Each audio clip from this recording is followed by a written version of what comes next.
So you don't regret your words either? I do not. Would you like to make it clear that you are not anti-Semitic? Oh, certainly not. There's a kind of a calming feeling I always tell folks.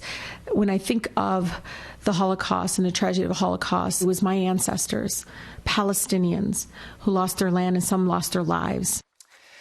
As Democrats target President Trump for his tweets, two members of the squad are facing backlash of their own for what many believe to be anti-Semitic comments. And now Congresswomen Ilhan Omar and Rashida Tlaib are backing a resolution that allows Americans to boycott Israel. But they're planning to visit Israel themselves in the coming weeks. So the question many are asking is, should they be allowed to visit?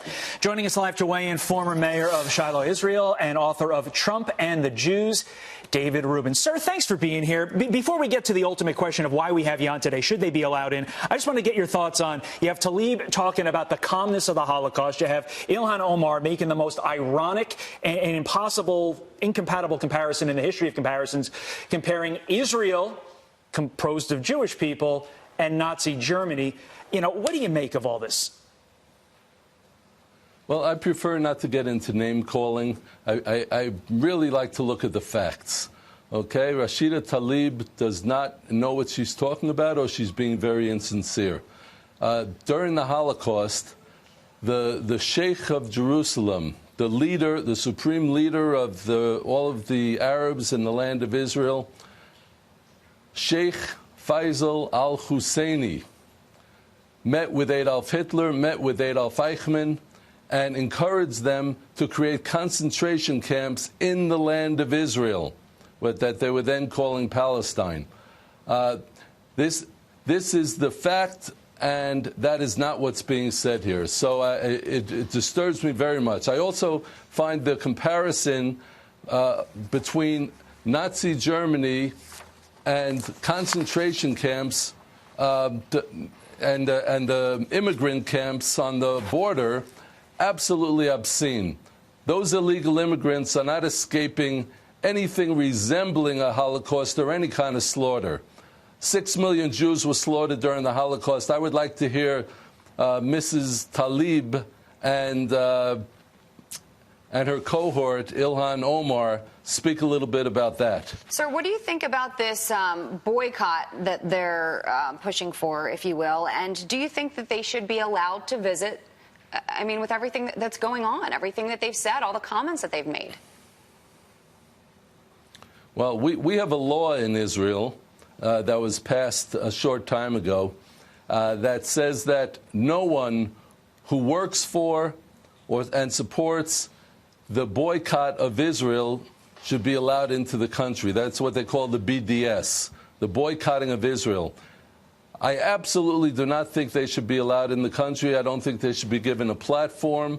They could have their platform at the airport to spew out some of their hatred, but I do not support giving them a platform for several days here in Israel. But you do fear, to a certain extent, though, and it has been said by some critics, that refusing them entry could play right into their hands, correct? No, I don't think so. It's perfectly understandable that a country would have a law saying that people who advocate and work towards the boycott of a country are enemies of the country and should not be allowed in.